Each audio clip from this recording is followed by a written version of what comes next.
गुरुदेव, मैं यूपीएससी की तैयारी कर रहा था। कुछ दिन पहले मेरे एग्जाम का रिजल्ट आया। बहुत कम नंबरों से मेरा सिलेक्शन नहीं हुआ। मैं प्रत्येक रोज 9 बजे कपूर लौंग से महालक्ष्मी, महासरस्वती, महाकाली की पूजा हवन के माध्यम से करता हूँ। साथ ही विष्णु सहस्त्र नाम सुनता हूँ और मन में उकेरने की कोशिश करता हूँ। हाँ, तो अब इसमें ये है कि जी मैं कॉपी पेंसिल पर तो खूब तैर रहा हूँ और अपने बेड पर भी खूब तैर रहा हूँ, लेकिन स्विमिंग पूल में मैं नहीं तैरना चाहता हूँ या मैं वहाँ नहीं आ सकता हूँ। तो बस थोड़ा-सा ऐसा भी एक फ़र्क आता है और कोशिश करिए और देखिए, किसी चीज़ में शामिल होइए, किसी चीज़ में जुड़िए।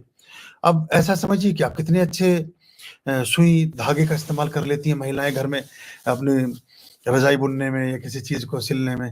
अब किसी को बेचारे का कहीं कोई सिर फट जाए, तो बोले कहाँ डॉक्टर के पास जाता फिरेगा, ला ये थोड़ा सुतली लाना ज़रा-सी और वो मोटे वाला सुआ जो बोरी सिलने का, बोले ज़रा-सी इसमें 1 मुट्ठी हल्दी भर के ला मैं लगा दूँ उठा के। वहाँ आप एक्सपर्ट को ढूँढते हो। वहाँ आप एकदम से सोचते हो विशेषज्ञ के पास ही जाओ। ज़रा जुकाम हो जाए तो तुरंत वैद्य जी के पास ले जाके नब्ज़ दिखाओगे, देखना जी ज़रा क्या खाना है। वहाँ आप कभी नहीं कहते कि हम अपना ज्ञान लगा लें। पूजा-पाठ में हम अपना ज्ञान लगा लेते हैं। किसी विशेषज्ञ के पास जाओ ना, वो फिर आपका ठीक इलाज करेगा। कोई भी, कहीं भी, तो ठीक रहेगी बात। मुझे आपके सवाल से उसका पता चल जाता है, 1 आध प्रतिशत कहीं-कहीं गड़बड़ी होती फिर एक और समस्या है। इसमें अब एक आदमी का एक अनुष्ठान में क्या बैठा, एक इच्छा पूरी हो गई, अब उसे चस्का लग गया। अभी तक तो ज़रूरत थी, अब उसका मोह पैदा हो गया। अब ये मोह माया मत्सर, अब वो लोभ पैदा हो गया।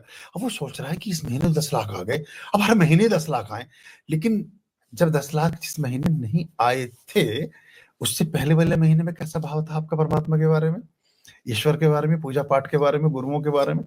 जिस महीने में 10 लाख आए, उस महीने कैसा भाव हुआ अब? अब भाव वैसा नहीं रह गया। अब भाव इस विद्या पर लग गया कि 10 के 25 50 कैसे कर दूँ? भाव तो बदल गया आपका, तो परिणाम भी बदल गया उधर से। वो भाव मूल तो बदल गया ना उसका। ये बहुत बारीक मैकेनिज़्म है। या 1 हुआ तो अगली बार में 4 पर्चियाँ लेके बैठ गया। तो अब ये ग्रीड पैदा हो गई। ज़रूरतें इस दुनिया में हर व्यक्ति की पूरी हो सकती हैं, हवस किसी एक की भी पूरी नहीं हो सकती। हवस किसी एक व्यक्ति की पूर्ण नहीं हो सकती है और ज़रूरतें 7 के 7 अरब लोगों की पूरी हो सकती हैं। इसके अलावा करोड़ों, अरबों जीव-जंतुओं की, सभी प्राणियों की हो सकती है। बस ये छोटी-सी बात अगर हम ख्याल में ले लें, तो हमारे जीवन में सुख आना शुरू होता है।